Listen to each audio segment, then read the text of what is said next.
नमस्कार साथियों, गुरु कृपा स्टडी सेंटर में आपका स्वागत है।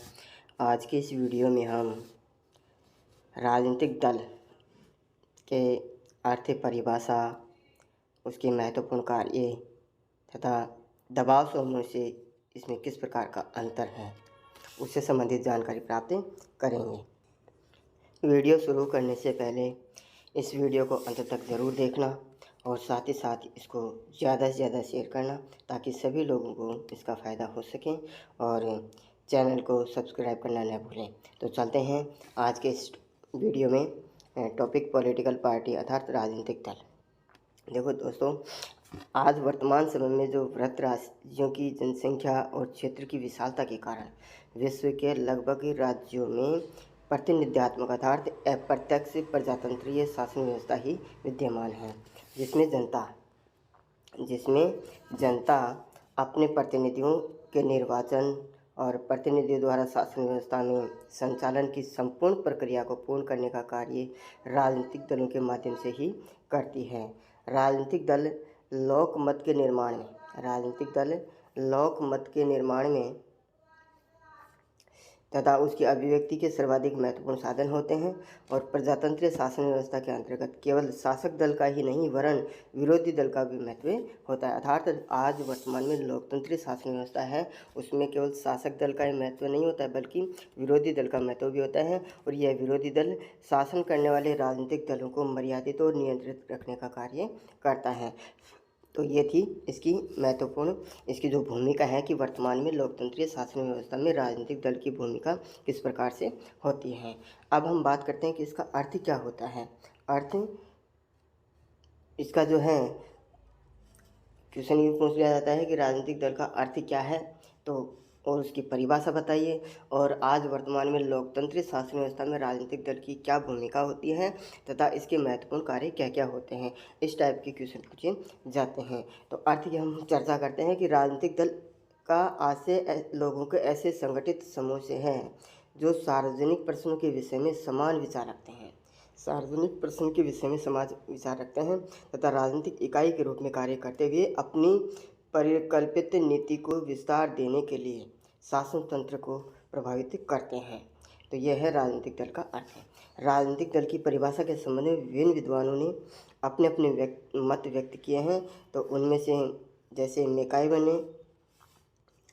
ने राजनीतिक दल एक ऐसा समुदाय है जो किसी ऐसे सिद्धांत अथवा ऐसी नीति के समर्थन के लिए संगठित हुआ है जिसे वह संवैधानिक साधनों से सरकार का आधार बनाना चाहता हो। तो ये राजनीतिक दल की परिभाषा मैकाइवर ने दी है और गिलक्राइस्ट ने इसकी परिभाषा दी है कि राजनीतिक दल की परिभाषा उन नागरिकों के संगठित समूह में के रूप में की जा सकती है जो राजनीतिक रूप से एक विचार के हों और जो एक राजनीतिक इकाई के रूप में कार्य कर सरकार पर अपना नियंत्रण स्थापित करते हैं। इसी के बाद में एडमंड बर्क ने इसकी परिभाषा दी है। राजनीतिक दल ऐसे लोगों का संगठित समूह होता है जो किसी ऐसे सिद्धांत पर वे एकमत हों जो अपने सामूहिक प्रयासों के द्वारा जनता के हित में काम करने के लिए एकता में बंधे हुए होते हैं और शासन तंत्र को प्रभावित करते हैं। ये थी राजनीतिक दल के अर्थ और परिभाषा। अब हम बात करते हैं कि राजनीतिक दल में कौन कौन से आवश्यक तत्व होते हैं।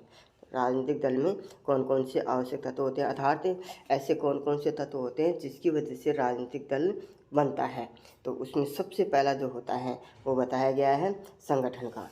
सबसे पहला तत्व संगठन का बताया गया है। राजनीतिक दल का पहला आवश्यक तत्व यह है कि वे संगठित होने चाहिए, क्योंकि जो पार्टी जितनी संगठित होगी वह उतनी ही मजबूत होगी, क्योंकि राजनीतिक दलों की शक्ति उनके संगठन पर निर्भर करती है और संगठन के आधार पर ही उनके द्वारा शासन शक्ति प्राप्त कर अपनी नीति को कार्य रूप में परिणत करने का प्रयास किया जा सकता है। अर्थात कहने का मतलब है कि जो पार्टी जितनी संगठित होगी वह उतनी ही मजबूत होगी। अगला है इसका जो महत्वपूर्ण तत्व है, आवश्यक तत्व वह है एकता, यानी कि सिद्धांतों में एकता। राजनीतिक दलों का दूसरा आवश्यक तत्व यह है कि दलों में सामान्य सिद्धांत की एकता होनी चाहिए, क्योंकि इसके बिना वह सहयोग भी नहीं कर सकते, आपस में सहयोग नहीं कर सकते हैं, अतः एकता का होना आवश्यक है। इसके बाद में आता है इसका जो अगला जो आवश्यक तत्व वो है संवैधानिक साधनों में विश्वास। संवैधानिक साधनों में विश्वास। अर्थात राजनीतिक दल संवैधानिक साधनों में विश्वास करने वाले होने चाहिए।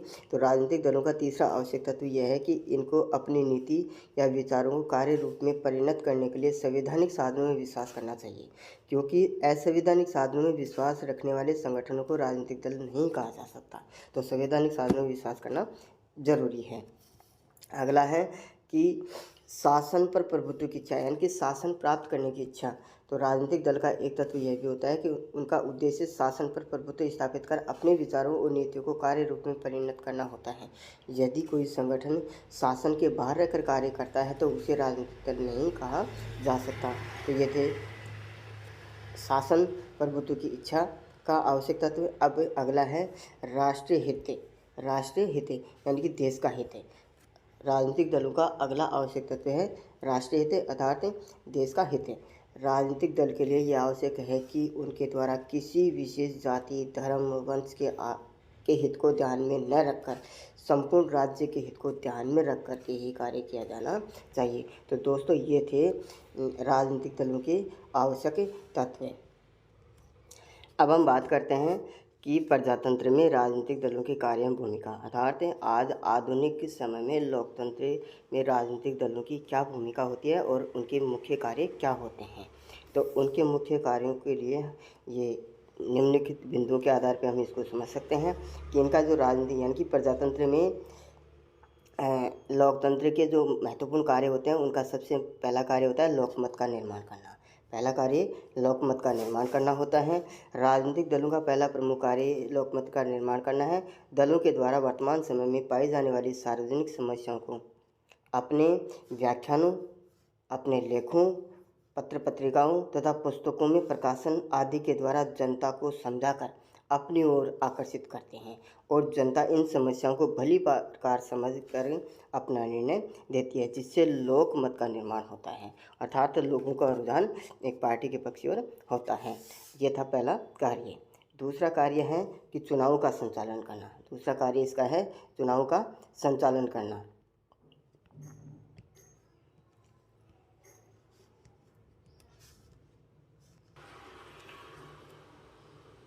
चुनाव के संचालन में अगला दूसरा कार्य राजनीतिक दलों का दूसरा प्रमुख कार्य है चुनाव का संचालन करना। राजनीतिक दल अपनी ओर से उम्मीदवारों को खड़ा करके उनके पक्ष में प्रचार करते हैं। अपनी ओर से उम्मीदवारों को खड़ा करके उनके पक्ष में प्रचार करते हैं तथा चुनाव में होने वाले भारी खर्चों को भी इन्हीं पार्टियों के द्वारा किया जाता है। यदि राजनीतिक दल न हो तो आज के विशालतम राज्यों में निर्वाचन का संचालन लगभग संभव नहीं हो पाता। तो इसी वजह से चुनाव का संचालन करने के रूप में भी इनकी महत्वपूर्ण भूमिका होती है। अगला जो कार्य होता है वो होता है सरकार का निर्माण करना। सरकार का निर्माण करना। राजनीतिक दलों का अगला महत्वपूर्ण कार्य सरकार का निर्माण करना है। निर्वाचन के बाद राजनीतिक दलों के द्वारा ही सरकार का निर्माण किया जाता है।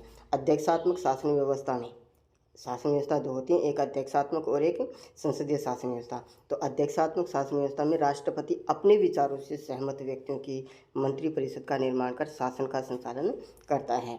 और संसदीय शासन व्यवस्था में जिस राजनीतिक दल को व्यवस्थापिका में यानी कि संसद में बहुमत प्राप्त होता है उसके प्रधान अर्थात प्रधानमंत्री के द्वारा मंत्रिपरिषद का निर्माण करते हुए शासन का संचालन किया जाता है। तो यह है संसदात्मक शासन व्यवस्था में इसका महत्वपूर्ण कार्य। अगला है कि शासन सत्ता को मर्यादित करना। राजनीतिक दलों का अगला महत्वपूर्ण कार्य यह होता है कि वह शासन व्यवस्था में बहुसंख्यक राजनीतिक दल व अल्पसंख्यक राजनीतिक दल दोनों की ही क्या रहती है भूमिका रहती है। यदि बहुसंख्यक के राजनीतिक दल शासन सत्ता का संचालन का कार्य करता है तो अल्पसंख्यक के दल यानी कि विरोधी दल के रूप में कार्य करते हुए शासन शक्ति को सीमित रखने के लिए प्रयास करते रहते हैं। तो इस प्रकार से जो शासन सत्ता में पार्टी होती है वो शासन को संचालित करती है, जबकि जो शासन सत्ता में नहीं होते हैं वो विपक्ष में रह करके उसको क्या करते हैं शासन शक्ति को मर्यादित करते हैं। तो ये शासन शक्ति को मर्यादित करने में भी इसकी महत्वपूर्ण भूमिका होती है। अगला कार्य है कि सरकार के अंगों में समन्वय स्थापित करना, यानी कि जो सरकार के 3 अंग होते हैं व्यवस्थापिका तथा कार्यपालिका में ये क्या करते हैं, समन्वय स्थापित करते हैं। राजनीतिक दल व्यवस्थापिका तथा कार्यपालिका में समन्वय स्थापित करने का कार्य भी करते हैं। संसदीय शासन व्यवस्था के अंतर्गत व्यवस्थापिका में बहुमत दल की कार्यपालिका होने के कारण ही दोनों में समन्वय होना आवश्यक है। लेकिन अध्यक्षीय शासन व्यवस्था में व्यवस्थापिका व कार्यपालिका शासन के दो अलग अलग अंग होते हैं। ये ध्यान रखना कि संसदीय शासन व्यवस्था में व्यवस्थापिका और कार्यपालिका दोनों संबंधित होती हैं, जबकि अध्यक्षीय शासन व्यवस्था में व्यवस्थापिका व कार्यपालिका दोनों अलग अलग होते हैं। दलों की सहायता के बिना शासन का भली प्रकार संचालन संभव नहीं हो सकता है। अमेरिका में दलीय व्यवस्था ने ही व्यवस्थापिका और कार्यपालिका के बीच समन्वय स्थापित कर संविधान की कमी को दूर किया है। अगला है राजनीतिक चेतना का प्रसार करना। अगला इसका महत्वपूर्ण कार्य है राजनीतिक चेतना का प्रसार करना। राजनीतिक दल नागरिक चेतना और राजनीतिक शिक्षा के अत्यंत महत्वपूर्ण साधन के रूप में कार्य करते हैं। वे राजनीतिक साहित्य, मंच भाषण, निजी संपर्क, प्रेस, समाचार पत्र, रेडियो एवं मनोरंजन के साधनों के द्वारा उदासीन और अनभिज्ञ मतदाताओं को शिक्षित, संगठित और जागरूक व सक्रिय बनाने का कार्य करते हैं। तो ये थे राजनीतिक चेतना का प्रसार भी करते हैं, वह दलों के माध्यम से ही संभव होता है। अगला जो कार्य है वह है कि जनता और शासन के बीच संबंध बनाना। ये जनता और शासन के बीच जो संबंध बनाने का कार्य होता है वो राजनीतिक दलों के द्वारा ही किया जाता है।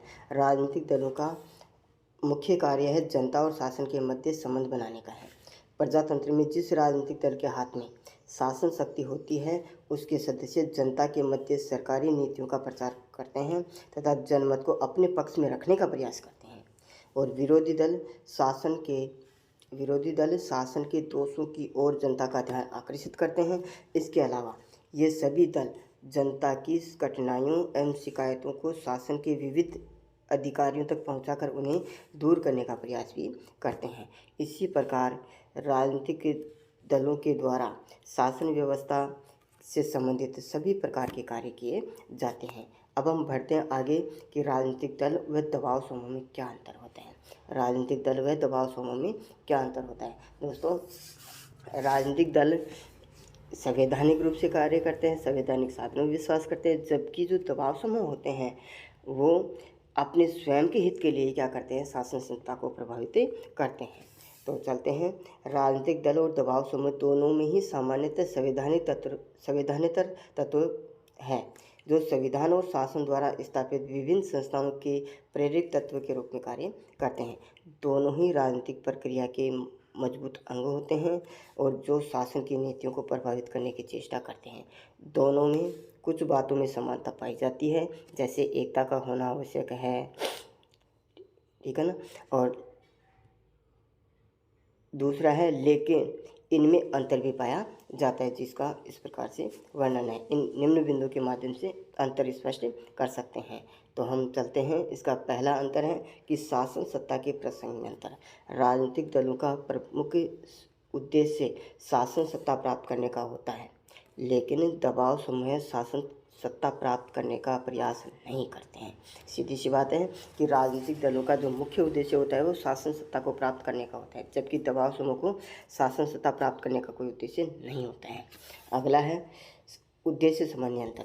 राजनीतिक दलों का उद्देश्य सामान्य और संपूर्ण समाज के हितों को पूर्ति से संबंधित होते हैं, जबकि दबाव समूह का उद्देश्य किसी वर्ग विशेष अथवा कुछ हितों की पूर्ति का संबंध रखते हैं। सीधा सीधा इसका मतलब यह होता है कि राजनीतिक दल जनता के हित को ध्यान में रखते हुए कार्य करते हैं, जबकि दबाव समूह जनता के हित को ध्यान में रखते हुए कार्य न करके केवल एक वर्ग विशेष के हितों को ध्यान में रखते हुए कार्य करते हैं।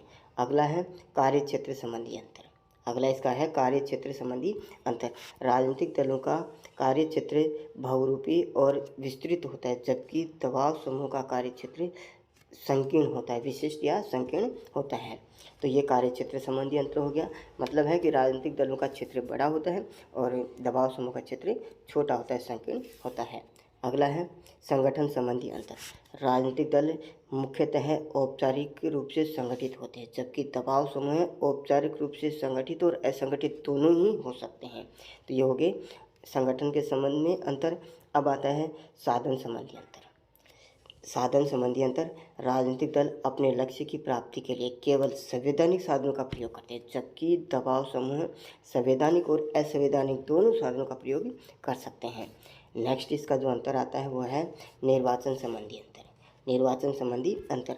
राजनीतिक दल शासन सत्ता प्राप्ति के उद्देश्य के लिए उम्मीदवारों को खड़ा करते हैं और विजयी बनाने के लिए जी जान से कोशिश भी करते हैं, लेकिन दबाव समूह निर्वाचनों में अपने उम्मीदवार को खड़े नहीं करते हैं। तो ये है निर्वाचन संबंधी अंतर। अब हम बात करते हैं निष्कर्ष। राजनीतिक दल व दबाव समूह में उपर्युक्त अंतर के बावजूद इनमें एक आधारभूत एकता भी होती है। दोनों ही लोकतंत्र में शासन की विभिन्न संस्थाओं की क्रियाओं को प्रभावित करते रहते हैं। तो दोस्तों, ये थे इस वीडियो में आज हमने राजनीतिक दल के अर्थ, परिभाषा, उसके आवश्यक तत्व और आधुनिक लोकतांत्रिक देशों में राजनीतिक दलों की महत्वपूर्ण भूमिका और उनके कार्यों के से संबंधित हमने पढ़ा। और इसी के साथ साथ दबाव समूह और राजनीतिक दल में क्या अंतर है उसको भी हमने क्लियर किया है। आशा करता हूँ कि इस वीडियो के माध्यम से यह टॉपिक आपको अच्छे से समझ में आ गया होगा। और इस वीडियो को आप ज़्यादा से ज़्यादा शेयर करना और पूरा देखना, और साथ ही साथ चैनल को सब्सक्राइब करना भी न भूलें।